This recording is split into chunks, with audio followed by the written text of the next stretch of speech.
ನೋಡಿ ಅವಲಕ್ಕಿ ಕೂಡ ಯಾವ ಥರ ಸೌಂಡ್ ಬರ್ತಾ ಇದೆ ನೋಡಿ, ಈ ಥರ ಹುಡಿ ಆಗುತ್ತೆ. ಅಷ್ಟು ಕ್ರಿಸ್ಪಿಯಾಗಿ ಬರುತ್ತೆ, ತಿನ್ನಲಿಕ್ಕೂ ತುಂಬ ಒಳ್ಳೆಯದಾಗತ್ತೆ ಇದು. ನೋಡಿ ಕಚ್ಚಾ ಚೂಡ ಮಾಡಲಿಕ್ಕೆ ಹಚ್ಚಿದ ಅವಲಕ್ಕಿ ಅಂತಾರೆ, ಕಚ್ಚಾ ಚೂಡ ಅಂತಾರೆ. ಈಗ ಮಳೆಗಾಲದಲ್ಲಿ ಸ್ಟಾರ್ಟ್ ಆಗುವಾಗ ನಾವು ಇದನ್ನು ಮಾಡಿ ಇಟ್ಕೊಂಡ್ರೆ ಮನೇಲೇ ಆರಾಮಲ್ಲೇ ಮಕ್ಕಳಿಗೂ ಹಾಕ್ಕೊಡ್ಬೋದು, ನಾವು ತಿನ್ಬೋದು. ಸಂಜೆ ಸ್ನ್ಯಾಕ್ಸ್ ಆಗಿ ತುಂಬ ಒಳ್ಳೆಯದಾಗುತ್ತೆ ಇದು.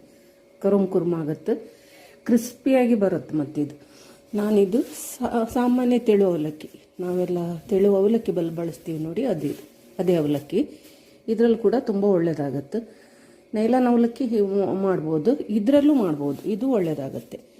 ಒಂದು ಅರ್ಧ kg ಅಷ್ಟು ಅವಲಕ್ಕಿ ತೊಗೊಂಡಿದ್ದೀನಿ. ಒಂದು ಸ್ವಲ್ಪ ತೆಂಗಿನಕಾಯಿ ಒಣ ಕೊಬ್ಬರಿ ಇರುತ್ತೆ ನೋಡಿ, ಅದನ್ನು ಸಣ್ಣ ಸ್ಲೈಸ್ ಆಗಿ ಮಾಡಿ ಇಟ್ಕೊಂಡಿದ್ದೀನಿ. ಮತ್ತು ಸ್ವಲ್ಪ ಶೇಂಗಾ ನೀವು ಎಷ್ಟು ಜಾಸ್ತಿ ಹಾಕಿದಷ್ಟು ಒಳ್ಳೆಯದಾಗುತ್ತೆ. ತಿನ್ನುವಾಗ ಶೇಂಗಾ ಸಿಕ್ಕಿದ್ರೆ ತುಂಬ ಟೇಸ್ಟ್ ಕೊಡುತ್ತೆ.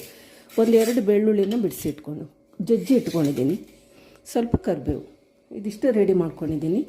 ಇದಿಷ್ಟೇ ಸಾಕಾಗುತ್ತೆ. ಒಳ್ಳೆ ರೀತಿಲಿ ಒಂದು ಸ್ನ್ಯಾಕ್ಸ್ ಮನೆಯಲ್ಲೇ ರೆಡಿ ಮಾಡಿ ಇಟ್ಕೊಳ್ಬೋದು. ನೀವು ಇದು ಒಮ್ಮೆ ಮಾಡಿ ಇಟ್ಕೊಂಡ್ರೆ ತಿಂಗಳುಗಟ್ಟೆ ತನಕನೂ ಉಪಯೋಗ ಮಾಡ್ಬೋದು. ಸರಿಗೆ ಪ್ಲಾಸ್ಟಿಕ್ ಒಳ್ಳೆ ಡಬ್ಬದಲ್ಲಿ ಹಾಕಿ, ಏರ್ ಟೈಟ್ ಅಂದರೆ ಗಾಳಿ ಹೋಗಬಾರ್ದು ಅಂಥ ಡಬ್ಬದಲ್ಲಿ ಹಾಕಿ ಇಟ್ಕೊಂಡ್ರೆ 1 ತಿಂಗಳ ತನಕನೂ ಕ್ರಿಸ್ಪಿಯಾಗೇ ಇರುತ್ತೆ ಇದು. ಮೊದಲು ಸ್ವಲ್ಪ ಅವಲಕ್ಕಿ ಏನು ಹಾಕೋದು ಬೇಡ, ಹಾಗೆ ಬಾಣಲೆಗೆ ಹಾಕಿ ಸ್ವಲ್ಪ ಬೆಚ್ಚಗಾಗಬೇಕು, ಹುರಿಯೋದಲ್ಲ, ಸ್ವಲ್ಪ ಬೆಚ್ಚಗಾಗಬೇಕು. ಸ್ವಲ್ಪ ಬೆಚ್ಚಗಾಯ್ತಂದರೆ ಇದು ತುಂಬ ಕ್ರಿಸ್ಪಿಯಾಗಿ ಬರುತ್ತೆ ಅವಲಕ್ಕಿ. ಒಂದು ಸ್ವಲ್ಪ ಬೆಚ್ಚಗೆ ಆದರೆ ಸಾಕು. ತುಂಬ ನಾವು ಹುರಿದ್ರೆ ಅದು ಅಲ್ಲೇ ಚಿರಟಿ ಬಿಡುತ್ತೆ, ಸಣ್ಣದಾಗತ್ತೆ ಅವಲಕ್ಕಿ. ಸ್ವಲ್ಪ ಬೆಚ್ಚಗಾಗುವಷ್ಟು ಒಂಚೂರು ಮಾಡ್ಕೊಳ್ಬೇಕು ಅಷ್ಟೇ. ಅವಲಕ್ಕಿ ಹೀಗೆ ಮುಟ್ಟಿದರೆ ಬಿಸಿ ಆದರೆ ಸಾಕು, ಕೈಗೆ ಇಷ್ಟಾದರೆ ಸಾಕು. 1-2 ನಿಮಿಷ ನೀವು ಈ ಥರ ಬಿಸಿ ಮಾಡಿಕೊಂಡ್ರೆ ಸಾಕು. ಈಗ ಅದೇ ಬಾಣಲಿಗೆ 1-2 ಸ್ಪೂನಷ್ಟು ಎಣ್ಣೆ ಹಾಕ್ತೀನಿ ನಾನು. ನೀವು ಯಾವ ಎಣ್ಣೆ ಯೂಸ್ ಮಾಡ್ತೀರಿ ನೋಡಿ ಆ ಎಣ್ಣೆ ಹಾಕ್ಬೋದು. 1-2 ಸ್ಪೂನ್ ಎಣ್ಣೆ ಹಾಕಿದ್ದೀನಿ. ಎಣ್ಣೆ ಕಾಯಲಿ ನೋಡಿ, ಎಣ್ಣೆ ಕಾಯಲಿಕ್ಕೂ 1 ಸ್ಪೂನಷ್ಟು ಜೀರಿಗೆ ಹಾಕ್ತಾಯಿದ್ದೀನಿ. ಜೀರಿಗೆ ಚಟಪಟ ಅನ್ಲಿಕ್ಕೂ ಶೇಂಗಾ ಇದೆ ನೋಡಿ, ನೆಲಕಡಲೆ, ಅದನ್ನು ಹಾಕ್ತಾಯಿದ್ದೀನಿ. ತುಂಬ ಸುಲಭ ಇದು. ಮಕ್ಕಳು ಸ್ಕೂಲಿಂದ ಬರುವಾಗ ನೀವು ಮಾಡಿ ಇಟ್ಕೊಂಡ್ರೆ ಮಕ್ಕಳು ಇಷ್ಟಪಟ್ಟು ತಿಂತಾರೆ. ಸುಲಭ ಇದೆ ಮತ್ತು ಬೇಗ ಮಾಡಿಬಿಡ್ಬೋದು. ಒಮ್ಮೆ ಮಾಡಿ ಇಟ್ಕೊಂಡ್ರೆ ಹಿಂಗೆ ಸ್ವಲ್ಪ ಫ್ರೈ ಆಗಲಿಕ್ಕೂ ಬೆಳ್ಳುಳ್ಳಿ ಹಾಕ್ತಾಯಿದ್ದೀನಿ. ಇದು ಅಷ್ಟೇ, ಇದು ಒಳ್ಳೆ ರೀತಿ ಫ್ರೈ ಆಗಬೇಕು ಬೆಳ್ಳುಳ್ಳಿ. ಶೇಂಗದೊಟ್ಟಿಗೆ ಒಳ್ಳೆ ರೋಸ್ಟ್ ಆಗುತ್ತೆ, ರೋಸ್ಟ್ ಆದಷ್ಟು ಒಳ್ಳೆಯದಾಗುತ್ತೆ. ಶೇಂಗಾ ಅರ್ಧ ಫ್ರೈ ಆಗಲಿಕ್ಕೂ ಕರಿಬೇವು ಹಾಕ್ತಾಯಿದ್ದೀನಿ. ಎಲ್ಲ ಒಟ್ಟು ಈಗ ತೆಂಗಿನಕಾಯಿ ಕೊಬ್ಬರಿ ಇದೆ ನೋಡಿ, ಒಣ ಕೊಬ್ಬರಿ ತುರಿದಿದ್ದು, ಅದನ್ನು ಫ್ರೈ ಮಾಡ್ಕೊಳ್ಳಿ. ಎಲ್ಲ ಒಟ್ಟು ರೋಸ್ಟ್ ಆಗಬೇಕಷ್ಟೇ, ಒಳ್ಳೆ ರೀತಿ ಫ್ರೈ ಆಗಬೇಕು.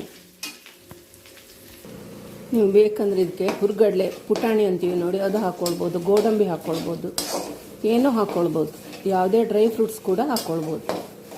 ಏನೂ ಇಲ್ಲದೆ ಇಷ್ಟೇ ಹೀಗೆ ಮಾಡಿಕೊಂಡ್ರೂ ಕೂಡ ಇದು ತುಂಬ ಟೇಸ್ಟ್ ಆಗುತ್ತೆ, ತುಂಬ ರುಚಿಯಾಗುತ್ತೆ. ಒಳ್ಳೆ ರೀತಿ ಫ್ರೈ ಆಗಬೇಕು, ಎಲ್ಲ ಗರಿ ಆಗಬೇಕಷ್ಟೆ.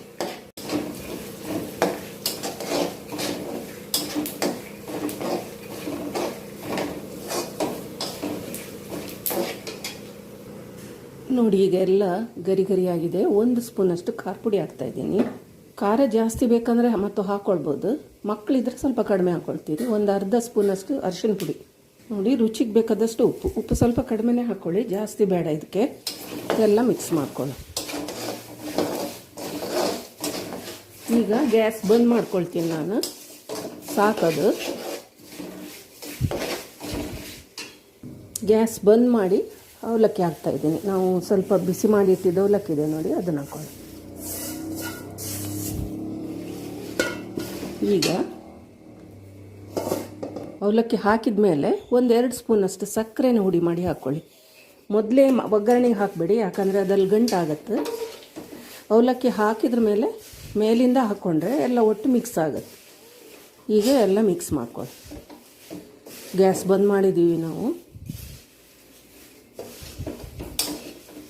ಒಳ್ಳೆ ರೀತಿ ಮಿಕ್ಸ್ ಮಾಡ್ಕೊಳ್ಳಿ. ನೋಡಿ ರೆಡಿ ಆಯಿತು, ಮಸಾಲೆ ಅವಲಕ್ಕಿ ರೆಡಿ ಆಯಿತು. ಹಚ್ಚಿದ ಅವಲಕ್ಕಿ ಅಂತೀವಿ, ಕಚ್ಚಾ ಚೂಡ ಅಂತಾರೆ. ಅದು ಮಾಡಲಿಕ್ಕೆ ತುಂಬ ಸುಲಭ. ಒಮ್ಮೆ ಮಾಡಿ ಇಟ್ಕೊಂಡ್ರೆ ಒಂದು ತಿಂಗಳ ತನಕನೂ ಯೂಸ್ ಆಗುತ್ತೆ ಇದು. ಮಕ್ಕಳು ಇಷ್ಟಪಟ್ಟು ತಿಂತಾರೆ, ಶೇಂಗಾ ಎಲ್ಲ ಜಾಸ್ತಿ ಹಾಕಿರೋದ್ರಿಂದ.